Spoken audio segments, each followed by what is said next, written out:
Isang mapagpalang araw po sa inyo, Mystery. Hindi ko alam kung paano ko sisimulan ang sulat na ito, pero pakiramdam ko, ikaw lang ang makakaintindi sa akin.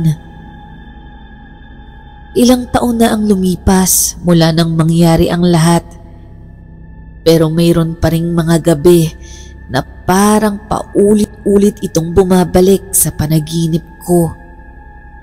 Hindi ko na talaga kayang kimkimin ito. Kaya't heto ako, isinulat ko na ang aking kwentong kababalaghan.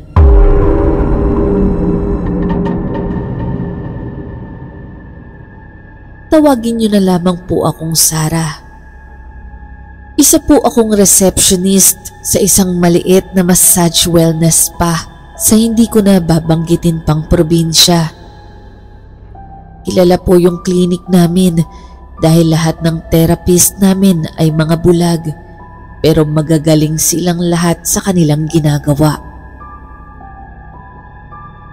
Simple lang naman po ang trabaho ko.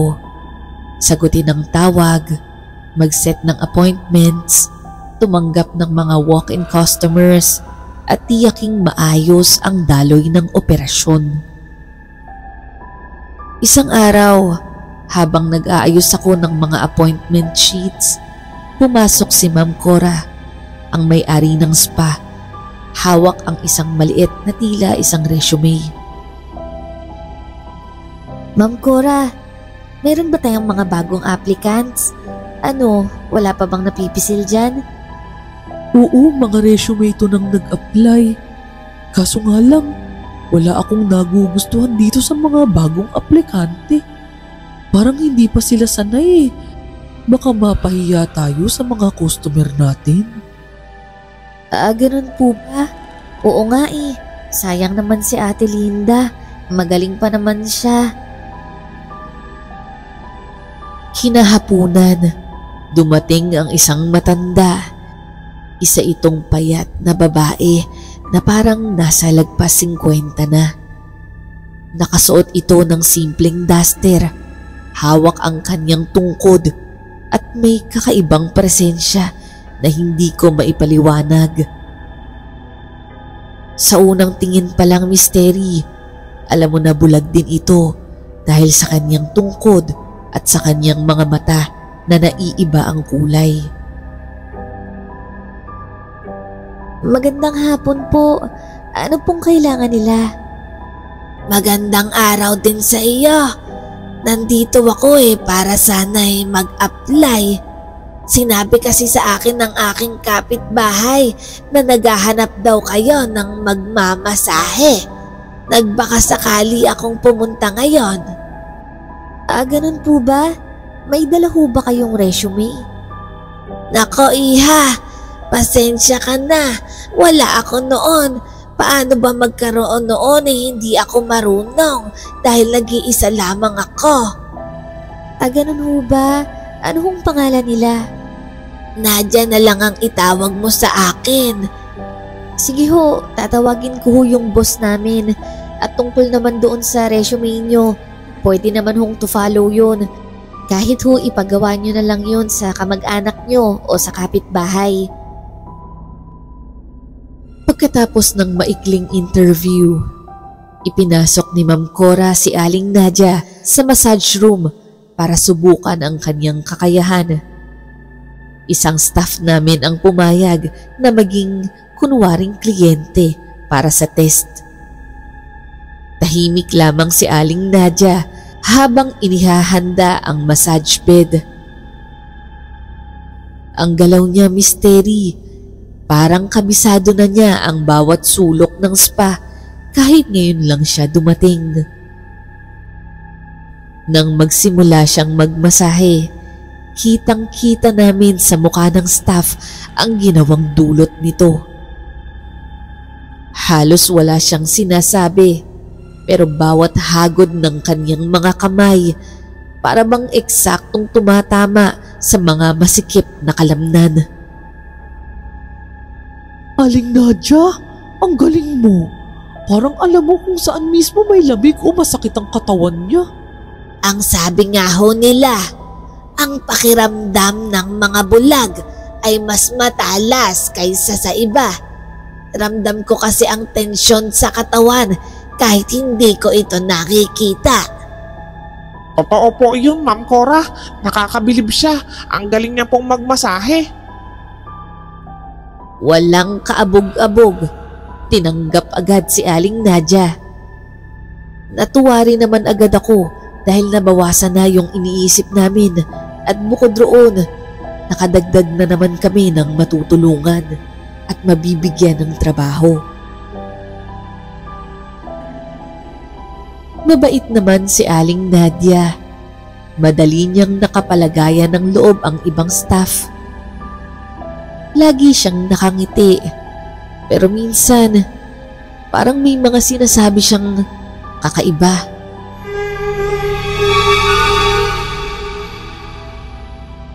Isang araw habang kumakain kami, bigla itong nagsalita.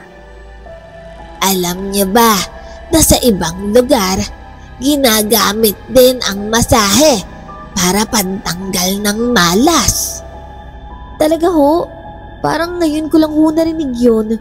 May ganun ho ba talaga? Oo, Sarah. Pero may mga malas na hindi na kayang tanggalin ng masahe. Ang iba, kailangan ng mawala ng tuluyan. Okay sana yung unang pahayag ni Aling Nadia. Pero yung huling sinambit niya, Misteri, parang kakaiba at nakakakilabot. Isang dahilan yun kaya hindi ko rin siya gaanong nakakausap. Para kasing pakiramdam ko sa kanya, kakaiba talaga siya. Kahit rin yung iba naming katrabaho, nag-aalangan makipaglapit sa kanya dahil nga minsan may mga sinasabi siyang sobrang lalim o mahiwaga. Hindi rin siya gaanong nakikipagbiroan sa amin katulad ng ibang mga therapists. Pero sa kabila noon, Misteri, naging paborito siya ng mga kliyente. Dumami ang parokyano namin, kaya naman tuwang-tuwa si Ma'am Cora. Isang hapon, kaaalis lang ng huling kliyente ni Aling Nadia. Nagkita-kita kami nito at ni Ma'am Cora sa reception area habang nag-aayos ako ng mga logs at resibo. Grabe, Aling Nadia.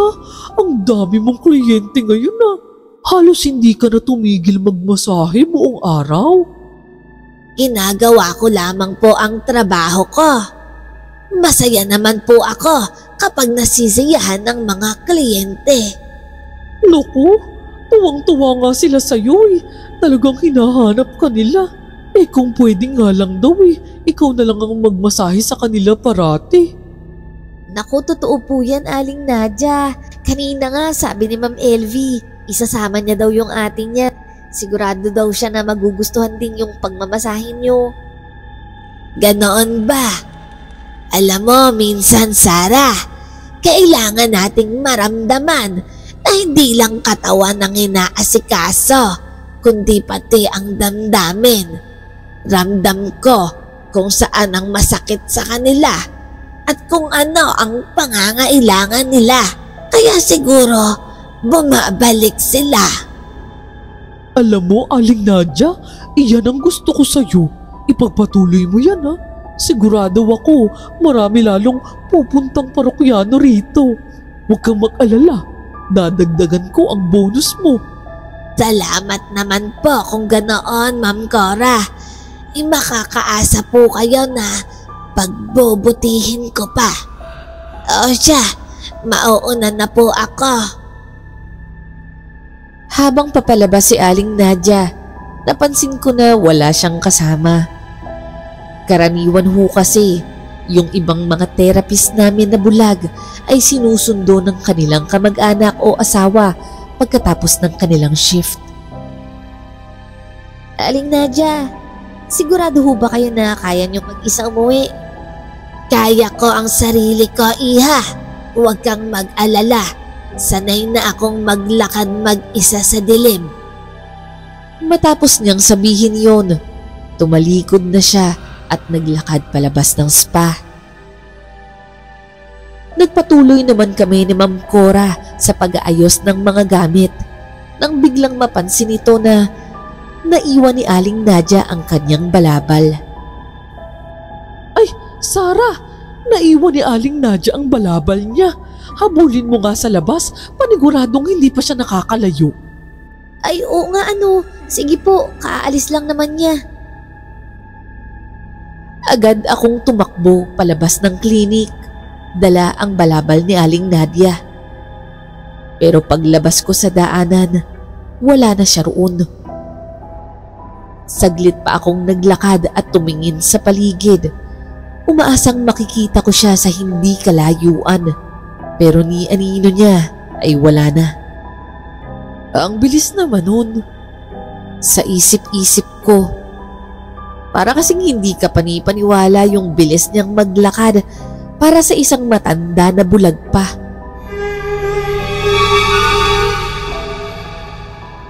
Napailing na lang ako at bumalik sa loob ng spa.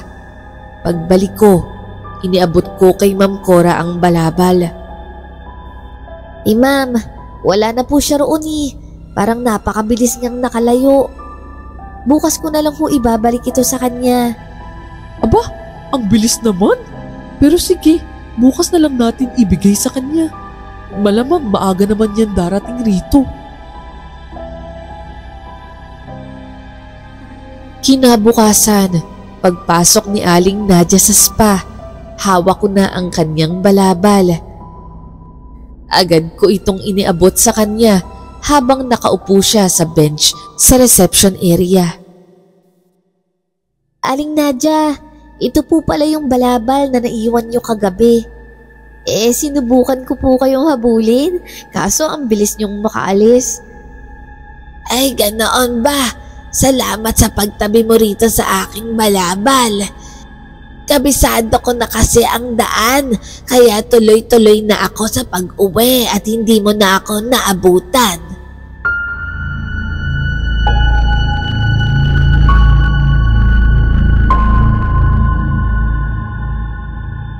Misteri. Hindi nagtagal. Makalipas lamang ang ilang linggo. Unti-unti, napansin namin ang kakaibang pagbawas ng mga suki ng spa. Ang mga kliyenteng linggo-linggo naming nakikita noon, biglang hindi na bumalik. Karamihan sa kanila, yung mga regular na nagpapamasahe kay Aling Nadia. Sa simula, inisip namin na baka abala lang sila o kaya'y umuwi sa probinsya. Ngunit habang tumatagal, nagtataka na kami na sabay-sabay silang nawala. Ma'am Cora, napansin niyo ba? Parang ang dami nang hindi bumabalik dito sa spa. Oo nga, Sarah. Pero baka naman may kanya-kanya lang silang dahilan. Baka busy, nagbakasyon, o baka sinama ng mga anak nila sa Maynila o sa abroad. Posible naman po yun.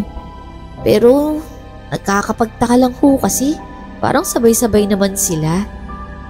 Oo nga at nagkataon na yung mga kliyente nating yun puro mga kliyente ni Aling Nadia. Sana naman, hindi naman dahil sa kanya yun. Hindi kaya'y sinungitan niya o hindi niya nagawa ng maganda? O baka naman nagbago na yung kalidad ng pagmamasahin niya? Kahit anong isip namin, hindi naman namin mapapatunayan yun. Dahil sa mga oras na yun, sa tuwing may matatapos na kliyente si Aling Nadia, ay mukha naman itong masaya. Bawat paglabas nila ay pinupuri nila ang spa at si Aling Nadia dahil sa galing nito sa pagmamasahe sa kanila. Isang araw, bumalik si Ma'am LV, isa sa mga regular naming suki. Habang naghihintay siya sa lobby, kinausap niya ako ng tila pabulong. Sarah, may sasabihin sana ako, pero atin-atin lang muna iyon ha. O Ma'am LV, bakit po? Ano po yun? Noong huli akong minasahe ni Nadia, inalok niya ako na magpamasahe sa bahay niya. Mas mura raw at mas mahaba ang oras. Gusto ko sanang subukan dahil magaling siya. Pero naisip ko, parang mali naman yun. Siyempre, loyal ako dito sa spa niyo dahil ilang taon na akong suki rito. Ano ho? Sinabi niya po yun? Ano pa ho yung iba niyang sinabi? Oo, Sarah, sabi niya yun. At saka, bukod raw sa mura, mas special daw ang masahe niya kapag nandoon sa bahay niya. Kaya doon na nga lang daw ako dumiretso. Pero ayoko naman ng ganoon. Ay, ganoon po ba, Ma'am LV? Salamat ho sa pagsasabi niyo ha. Idudulog ko ho ito kay Ma'am Cora, huwag kayong mag-alala. Bago pa man makasagot si Ma'am LV, bigla kaming naputol nang maramdaman naming may nakatingin sa amin. Paglingon namin, nakita namin si Aling Nadia na nakatayo sa gilid. Ay, Nadia, kanina ka pa ba dyan? Nagulat naman ako sa'yo. Oo nga po, Aling Nadia. May kailangan ho ba kayo? Kararating ko lamang. Ilalabas na ako para bumili ng soft drinks. Ay, ganun ho ba? Pwede ko naman pong ipag-utos kay Cesar. Huwag na, ako na lang. Gusto ko rin namang maunat-unat ang mga tuhod ko kahit saglit lang. Ganun ho ba? Sige po, kung yan po yung gusto nyo. O siya, Sarah. Aalis na rin ako Mabalik na lang ako ulit sa susunod na linggo. Sige po, Ma'am LV. Salamat po. Ingat po kayo. Nasa pintuan si Aling Nadia noon nang bigla siyang tumigil at may binulong na para bang may gustong ipahiwatig. Oo nga, Ma'am LV. Tama si Sarah. Mag-ingat kayo. Hindi ko alam, Misteri, pero nang marinig ko na sambitin yun ni Aling Nadia, tumindig ang balahibo ko. Para bang hindi yon simpleng pag-aalala. Parang may laman yung sinabi niya. May halong babala. Kinabukasan, mga bandang hapon, habang nag-aayos ako sa reception desk, isang lalaki ang pumasok sa spa at lumapit sa amin ni Ma'am Cora. Agad kong napansin ang pag-aalala sa kanyang muka. Magandang araw po. Pwede ho bang magtanong? Oo naman po, sir. Ano pong maitutulong namin sa inyo? Massage po ba ang kailangan nyo? Ito po, marami ho kaming promo. Hindi ho. Hindi ho ako mag-a-avail ng service nyo. Magtatanong lang sana ho ako kung may customer kayong nagngangalang LV Antonio. Sa pagkakaalam ko ho kasi, ito yung massage pa na madalas niyang puntahan. Napatingin ako kay Ma'am Cora at hinintay ko kung paano niya sasagutin ang lalaki. Sir, pasensya na ho, pero confidential ho ang impormasyon ng mga customers namin Pwede ko ho bang malaman kung sino ho kayo at bakit niyo ho siya tinatanong? Ako nga ho pala si Marvin Antonio. Anak ho ako ni LV. Ang totoo niyan, hinahanap ko ho kasi siya. Kahapon pa ho kasi siya hindi umuuwi. Nag-aalala na ho kasi kami. Unang beses lang tong mangyari. Ang sabi niya kasi sa akin kahapon, magpapamassage lang ho siya. Pero mula noon, hindi pa siya umuuwi eh. Nako, ganoon po ba? Oo, andito ho siya kahapon. Pero umalis naman siya agad pagkatapos ng session niya. Pwede ko hong ipakita sa inyo ang CCTV footage para mapanatag kayo. Ipinakita ni Ma'am Cora ang footage kung saan malinaw na lumabas si Ma'am LV mula sa spa matapos ang kanyang massage. Tahimik lang akong nakatayo habang iniisip yung nangyari kahapon. Hindi ko talaga mapigilang maalala yung mga usapan namin ni Aling Nadia at tila babala nito kay Ma'am LV na mag-ingat ka. Maraming salamat po sa tulong nyo at saka sa pagpapakita ho ng CCTV footage nyo. Malaking tulong po yun para sa akin. Mukhang kailangan ko na hong idulog to sa barangay o sa pulis. Nag-aalala na po talaga ako eh. Oo, tama yan, iho. Mas mabuting magpatulong ka na agad para mabilis siyang mahanap. Ipagdarasal namin ang kaligtasan niya. Bago lumabas si Marvin, napansin ko na napatingin pa siya sa akin.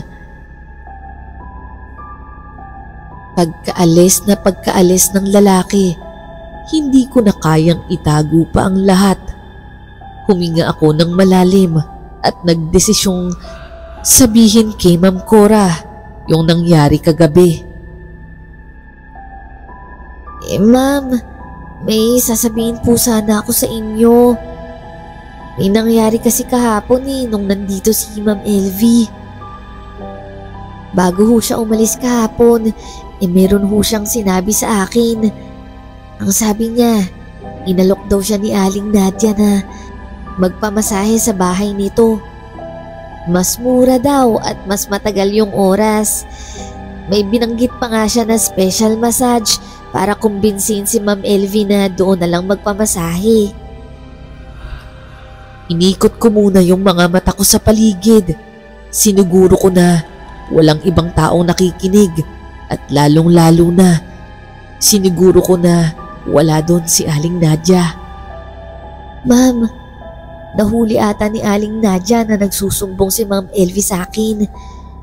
Nagulat na lang kami. Nandyan na si Aling Nadia.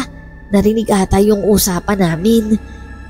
Tapos bago umalis si Ma'am LV, nagsalita si Aling Nadia. Ang sabi, mag-ingat ka. Pero ma'am, parang hindi tunog paalalay. Parang babala. Natahimik naman si Ma'am Cora. Tila pinag-iisipan yung mga sinabi ko. Sigurado ka ba? Pero may kinalaman kaya ito sa pagkawala ni Ma'am LV? Paano naman magagawa ni Aling Nadia yun? Matanda na siya. Mahina. Hindi pa nakakakita. Yun nga mami, yun din ho yung nasa isip ko. Kaya nga hindi ko rin naman siya pinag-isipan ng masama.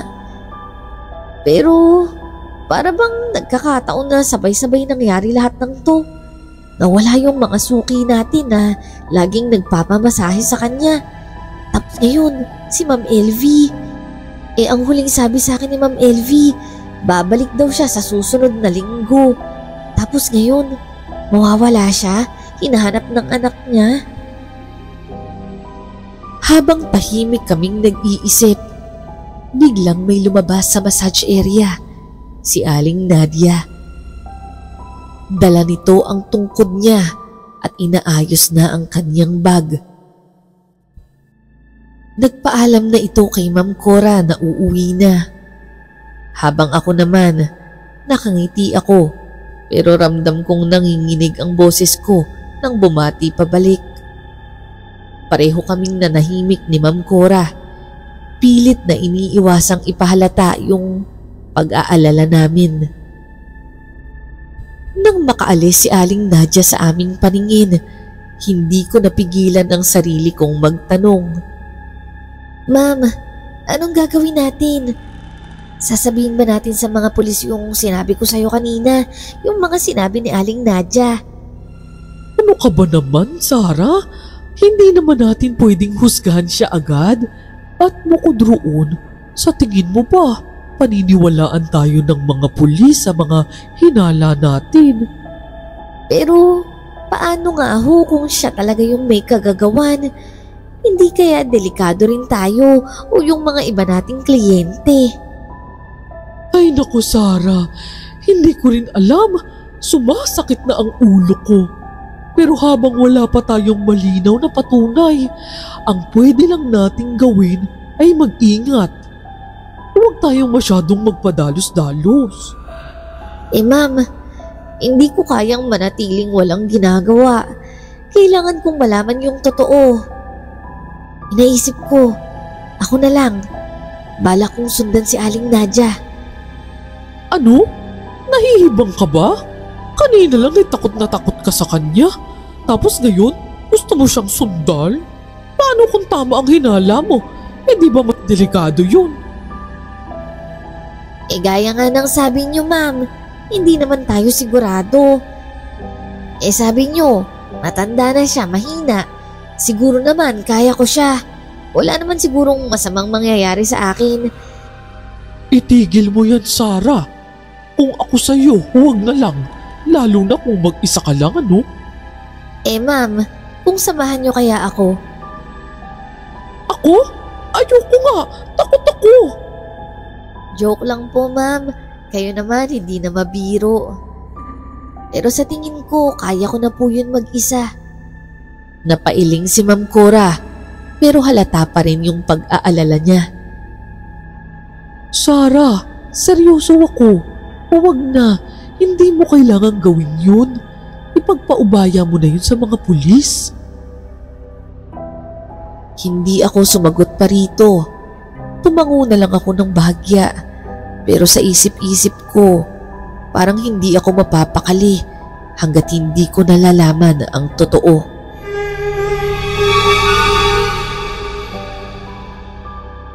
Kinabukasan, pagkatapos ng shift namin, buo na ang loob kong sundan si Aling Nadia.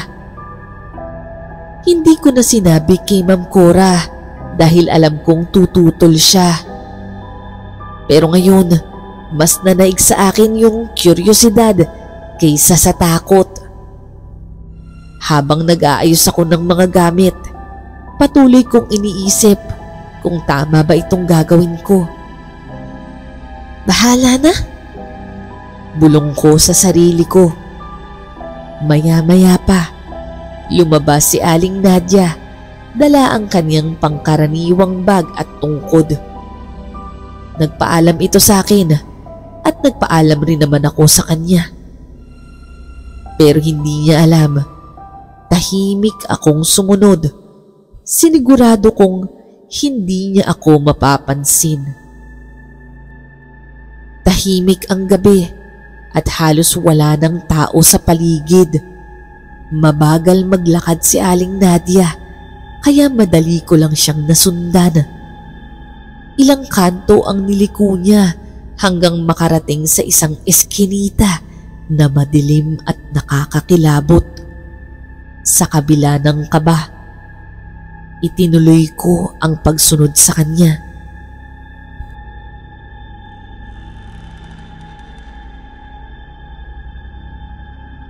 Sa isang sulok ng eskinita, bigla siyang huminto. Napahinto rin ako at nagtago sa likod ng poste. Kasabay ng malamig na hangin, bigla niyang binitiwan ang tungkod. Tumayo siya ng tuwid at isang iglap, naglakad ng mabilis. Masyadong mabilis para sa isang matandang bulag. Pakiwari ko rin, nagbago yung kanyang anyo. Yung dating kulubot niyang balat, biglang humigpit. Tapos parang naging maskulado siya. Yung buhok niya, parang lalong kumulot at medyo bumuhaghag. kahit nakatalikod siya, kitang-kita ko yung malaking pinagbago sa postura at anyo niya. Diyos ko, ano yun? Gusto kong umatras at bumalik, pero parang may kung anong puwersang nagtutulak sa akin na magpatuloy. Sinundan ko siya mula sa ligtas na distansya hanggang sa makarating kami sa isang lumang bahay. Ang bahay na yon ay halos nakalubog na sa dilim. Ang bubong ay tagpi-tagpi at ang bakuran ay puno ng ligaw na damo. Tahimik pumasok doon si Aling Nadia. Nagtago ako sa likod ng malaking punong malapit sa bahay, patuloy na nagmamasid. Hindi ko alam kung didiretso pa ba ako sa mas malapit o babalik na lang. Pero ilang minuto pa lang ang nakakalipas, Misteri. Nakita kong may dumating na isa pang tao. Pamilyar yung anyo ng lalaking yun. Si Mang Hiner yun ah. Bakit siya nandito? Si Mang Hiner, isang suki sa spa. Isa siya sa mga parokyano na madalas mag-request na si Aling Nadia na lang ang magmasahe sa kanya. Lalo akong na-curious kung bakit siya naririto. Isa siguro siya sa sinabihan ni Aling Nadia na pumunta sa kanyang bahay para sa special massage. Mula sa malayo, nakita kong pumasok si Mang Hiner sa loob ng bahay. Pero hindi pa nagtatagal, nakarinig ako ng isang nakakakilabot na sigaw.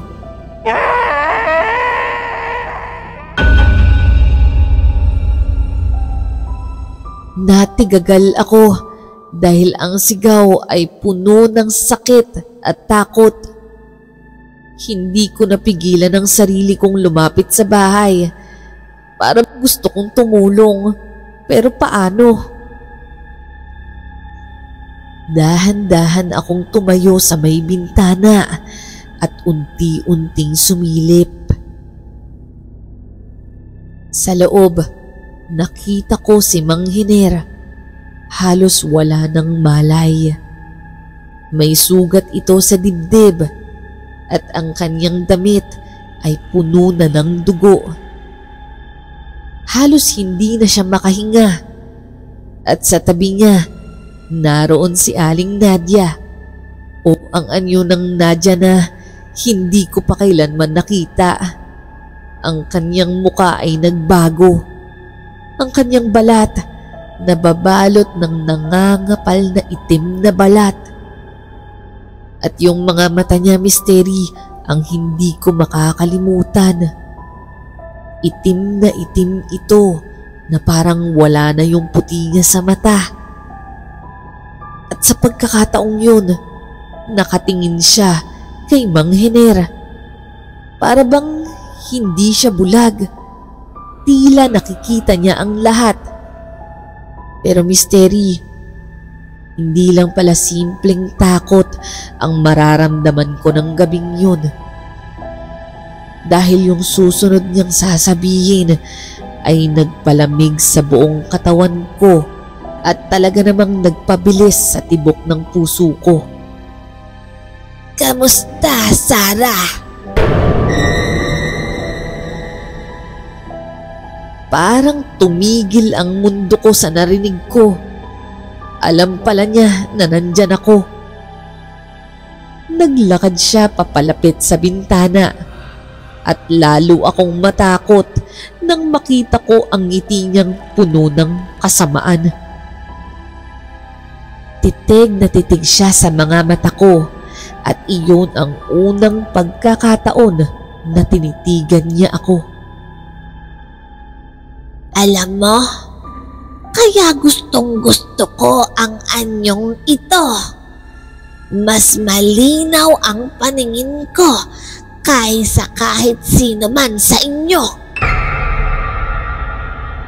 Sabi nito habang hinahaplos niya ang kanyang muka gamit ang mga kamay na puno ng matatalas na kuko.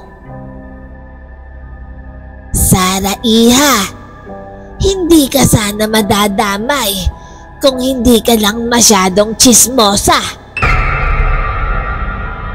Mabilis siyang lumabas ng bahay at bigla niya na lang akong kinalmot gamit ang kanyang malalaking kuko. Nagawa ko namang iharang ang mga braso ko, kaya dito niya ako tuluyang nasugatan at tumulo ang aking dugo sa sahig. Naramdaman ko ang matalim niyang kuko, pero higit pa roon, ang nanonood na takot ang mas nangibabaw.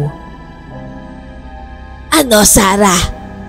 Handa ka na bang sumama sa mga suki mo? Nang akma niya akong susunggaban, hindi inaasahang biglang may sumulpot na lalaki mula sa dilim.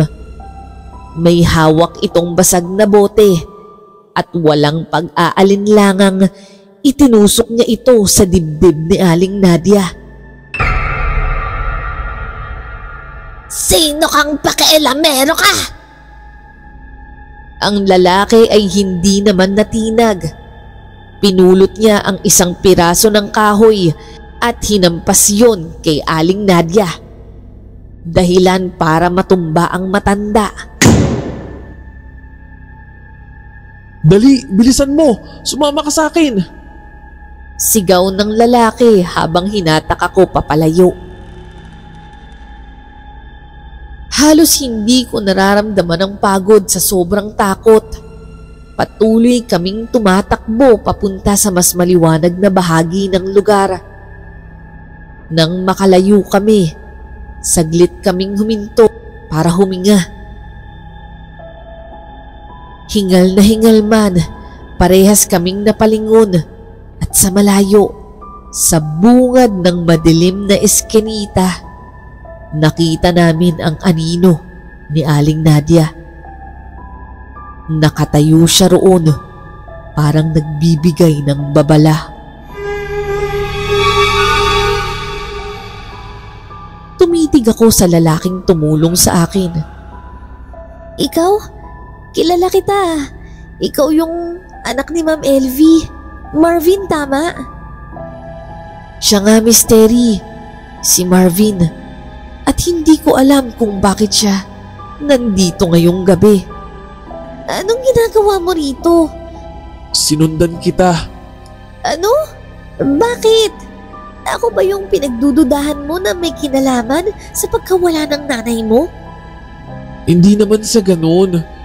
Pero may kutob na kasi ako nung nakita kita eh. Parang pakiramdam ko meron kang tinatago. Napayo ko ako at doon ko naikwento sa kanya ang lahat ng nalaman ko tungkol kay Aling Nadia. Pati na rin yung huling tagpo nila ng kanyang ina. Matapos kong ikwento yun, halata ang galit at lungkot sa mukha niya nang malaman niya ang posibleng nangyari kay Ma'am Elvie. Kailangan kong malaman yung tunay na nangyari sa nanay ko at maipaghiganti siya. Iyon ang huling sinabi ni Marvin sa huling pag-uusap namin bago kami naghiwalay ng landas noong gabing yun. Habang pauwi ako, alam kong hindi pa doon natatapos ang problema namin kay Aling Nadia.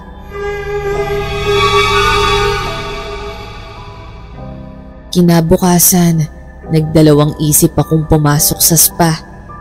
Natatakot kasi akong makaharap si Aling Nadia.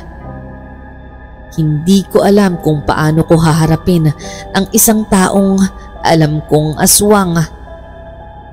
Tumawag ako noon kay Ma'am Cora na mag-a-absent muna at ipinaliwanag ko ang mga nangyari. Sinabi niya na nandun daw si Marvin sa spa at hinahanap ako. Kailangan daw naming pag-usapan ang mga nangyari. Kaya wala rin akong nagawa kundi ang pumasok. Inabangan ako ni Marvin sa harap ng spa para masiguro ang kaligtasan ko. Ang totoo niyan, Mystery, sa harap ng spa namin ay marami namang tao. Lalo na sa mga oras na yon na nagpapasukan at naglalakaran ang mga empleyado, estudyante, tindero at kung sino-sino pang tao. Bahagyang nabawasan ang takot ko pansamantala. Pagpasok ko sa spa, nalaman ko na ikinuwento na pala ni Marvin ang mga nangyari. Napag-alamanan ko na rin na hindi rin pumasok noon si Aling Nadia. Malamang alam kasi niya na nabuking na ang pagbabalat kayo niya. Babalik ako sa Nadia na yun. Gusto kong alamin yung nangyari sa mama ko at baka maligtas ko pa siya. Hindi ba delikado yan, iho? Kung magtawag na lang kaya tayo ng tanod o pulis? Oo nga, Marvin. Hindi natin alam kung kaya ba natin siya. Siguradong mas malakas at mas mabilis siya sa atin. May mga dala ko ditong panlaban sa mga katulad niya. Kailangan ko tong gawin, Sarah, para kay mama. Naawa naman ako kay Marvin, Mystery. Tama nga naman siya. Kahit sino naman, hindi matatahimik kung nasa ganung sitwasyon. Sige, sasama ako sa'yo. Sasamahan kita. Nagkatinginan sina Ma'am Cora at Marvin. Parang hindi nila inaasahan yung sinabi ko. Ibig ba niyong sabihin talagang dadayuhin niyo pa si Aling Nadia? Nahihibang na ba kayo? Hindi niyo ba mahal ang mga buhay niyo? Pero nakapagdesisyon na kami, Mystery. Handa na kaming harapin ang matanda. Bahala na. Parang kailangan ko ring maipaghiganti man lang yung mga kawawang suki namin na naging biktima rin niya. Ngayon namin napagtanto na baka kaya hindi na bumabalik ang mga parokyano namin dahil napahamak na ng dahil sa kanya. Kaya wala nang makapagbabago pa sa isip namin. Naghanda si Marvin ng bawang, buntot pagi, malaking kutsilyo, asin, at meron din siyang krus.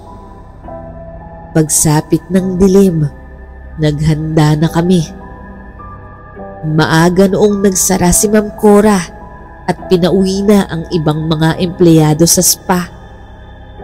Naiwan lamang si Ma'am Cora at hinihintay pa niya ang kanyang asawa na sunduin siya. Sa mga gamit na dala ni Marvin, una kong kinuha ang krus at isinabit yon sa aking leeg. Kumuha rin ako ng bawang at asin at inilagay ko sa kabila kong bulsa. Si Marvin naman ang humawak ng buntot pagi at kutsilyo. Bit-bit din niya ang mga bag ng iba pang kagamitan. Todo-todo ang dasal ko ng mga oras na yun. Pero Mystery, sa hindi inaasahang pagkakataon, isang pamilyar na anino ang dumating sa spa. Ang taong dapat susuguri namin ay siya pa ang nagpunta ng kusa roon. Si Aling Nadia, yung matanda at mahinang Nadia, ang nakita namin. Biglang lumitaw sa spa. Kamusta na kayo? Pasensya na kayo, lalo na sa'yo, Ma'am Cora, ha? Hindi ako nakapasok kanina May mga inasikaso pa kasi ako. Okay lang ba?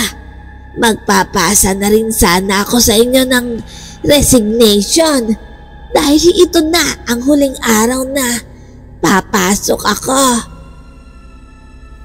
Aling Nadia, kung gusto mong mag-resign, okay lang naman.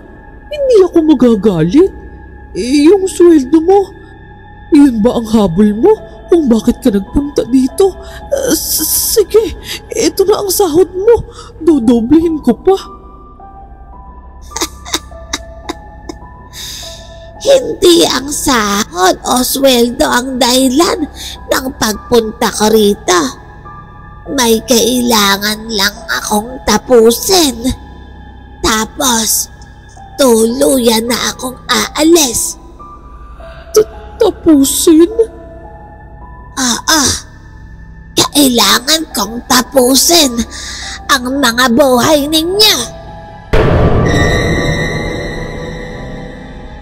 Isang nakakakilabot na halakhak ang lumabas mula sa kanyang bibig. Hoy! Anong ginawa mo sa nanay ko? Nasaan siya ngayon? Alam mo, kanina pa ako nagtataka sa'yo. Hindi naman kita kilala. Pero bakit ka nakikisali rito? Sino ka ba? At ang sinasabi mong nanay mo? Iho, buhay ka pa sana bukas kung hindi ka lang nakikisali sa gulong ito. Si Elvie? Huwag mo sabihin hindi mo siya kilala. Siya yung nanay ko. Si Ma'am Elvie baka mo. Ang mabait na suki ng aming spa. At ang masarap na hapunan ko noong nakaraang araw.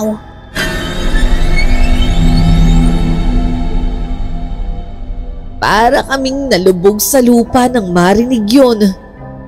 Yun ang bagay na ayaw sana naming malaman. Pero mukhang binunyag na sa amin ng matanda yung hinahinatnan ng nanay ni Marvin. Ikaw siguro ang Marvin na tinatawag niya bago ko siya lagutan ng hininga. Naluha si Marvin nang marinig yun. Kitang-kita ko misteri yung hapdi sa puso niya dahil sa nalaman. Pero sa hindi inaasahan, kahit durog na yung puso niya sa nalaman niya, nagawa pa rin niyang iangat yung braso niya at biglang hinampas ng buntot pagi ang matanda. Nagkaroon ng malaking latay ang mukha nito at ilang saglit pa, unti-unting nagbago ang itsura ng matanda.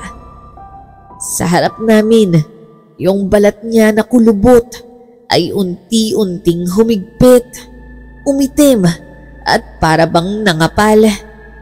Sa isang iglap din, biglang humaba at tumulis yung mga ngipin niya. Parang dumami rin nga to eh. Habang ako naman, naalala ko yung asin na dala-dala ko, kaya isinaboy ko rin to kay Aling Nadia. Bigla itong napaluhod sa harap ni Marvin dahil sa sakit ng hampas niya sa buntot pagi at sa asin na sinaboy ko. Nag-umapoy ang galit niya habang pilit niyang pinapawi ang hapdi. Sa likod ng counter, napansin ko si Ma'am Cora na palihim na gumagapang papunta sa ilalim ng lamesa.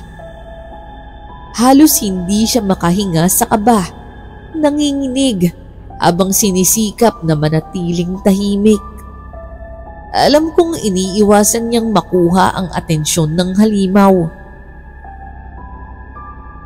Nagawa agad bumangon ni Aling Nadia mula sa kanyang pagkakaluhod. Ang mga sugat niya mula sa buntot pagi at asin ay naghilom agad sa harapan namin. Hindi siya ordinaryong aswang. napakalakas niya. Sa isang iglap, mabilis siyang sumugod kay Marvin para bang lumipad ito sa hangin. Sa tingin mo ba, madali niyo akong matatalo? Sigaw nito, sabay hampas ng kanyang matatalas na kuko sa direksyon ni Marvin. Naipagtanggol naman ni Marvin ang sarili gamit ang kutsilyo. Ngunit naitulak siya ni Aling Nadia sa sahig. Agad akong tumakbo para tulungan siya. Sabay hagis ng isang garapon ng asin sa ulo ng matanda. Bumagsak muli ito sa sahig at muli siyang napasigaw. Mystery, nang humarap siya sa akin, nagbabaga yung mga mata niya. Para bang sa mga paningin niya lang kayang-kaya niya ako gutay-gutayin. Pero sinamantala ni Marvin yung pagkakadistract ni Aling Nadia. Tumayo ito mula sa sahig at mabilis akong hinila patungo sa pintuan. Kailangan nating umalis dito! Bilisan mo! Sigaw nito. Pero paano si Ma'am Cora? Naiwan siya sa loob. Huwag kang mag-alala sa kanya. Siguradong hindi na siya mapapansin ng halimaw na yun. Nakakasiguro akong tayo na yung hahabulin niya. At hindi nga nagkamali si Marvin, Mystery. Nakaramdam kami ng malamig na hangin mula sa likuran. Si Aling Nadia, nasa likod na namin, humahabol. Tumakbo kami sa madilim na eskinita. Pilit na nililito ang matanda. Bawat liko, naririnig namin ang kanyang nakakapangilabot na halakhak. Hindi kayo makakatakas sa akin. Isa-isa ko kayong kakainin. Nakalampas kami sa isang lumang tulay. Ngunit biglang lumitaw si Aling Nadia mula sa gilid ng daan. Gamit ang buong lakas, hinarap ni Marvin si Aling Nadia. Iwinasiwas niya ang buntot pagi, pero mabilis itong nakaiwas. Ako naman, Mystery, hinalat ko ang asin sa lupa, dahilan para hindi ito makalapit sa amin. Marvin, huwag kang titigil. Matatamaan mo rin siya. Sigaw ko habang hinahagis ko naman ang mga bawang patungo sa matanda. Bahagya ko itong natatamaan kaya napapasigaw ito sa akin. At dahil nga sa pagbato ko ng mga bawang kay Aling Nadia, isang matinding hampas ng buntot pagi ang tumama sa kanyang dibdib. Bumagsak si Aling Nadia sa lupa. Hirap sa paghinga. Napaluhod siya at sa huling pagkakataon, tumingin siya sa amin. Hindi ko alam, Mystery, pero yung tingin na yon ng halimaw ay parang galit na galit, pero may kahalong pagsuko. Titig na titig siya sa amin, pero dahan-dahan siyang lumalayo at tuluyan nang naglaho sa dilim.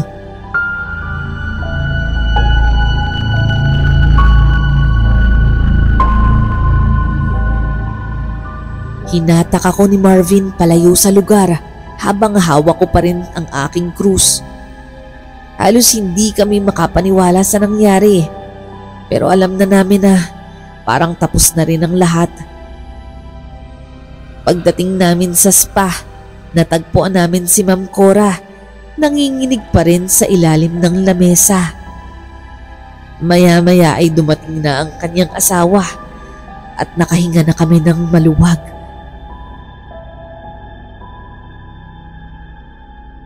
Si Marvin naman, puno pa rin ng galit at lungkot dahil sa sinapit ng kanyang ina. Nagpaalam siya sa akin ng gabing yun. Sarah, maraming salamat ah. Hindi ko makakalimutan yung ginawa mo. Pero kailangan ko na rin umalis para makalimot. Sa mga sumunod na linggo, si Ma'am Cora ay nagbukas ng bagong spa sa ibang bayan. Ako naman, bumalik sa bahay ng aking ina para makapagpahinga at makalimot. Hindi ko na nakita si Marvin, pero alam kong pinipilit niyang makamove on dahil sa nangyari sa kanyang ina. Ako naman, Misteri, ilang taon nang lumipas, napagdesisyonan kong mag-ibang bansa. Nagtungo ako sa Malaysia para doon magtrabaho, para tuluyan ko na ring makalimutan yung alaala ng gabing yun.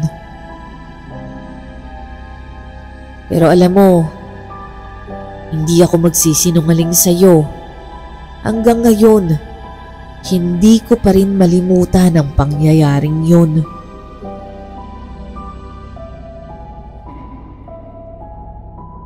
Kaya sa tuwing dumadaan ako sa madidilim na eskinita, palagi kong naaalala yung nakakakilabot na halakhak at yung mga matang nagbabaga sa dilim. Na nung una, akala ko hindi nakakakita. Yun pala, mas malinaw pa sa kahit sinong ordinaryong tao ang kanyang paningin. Dito na po nagtatapos ang aking storya, Misteri. Maraming salamat po at God bless sa inyong channel.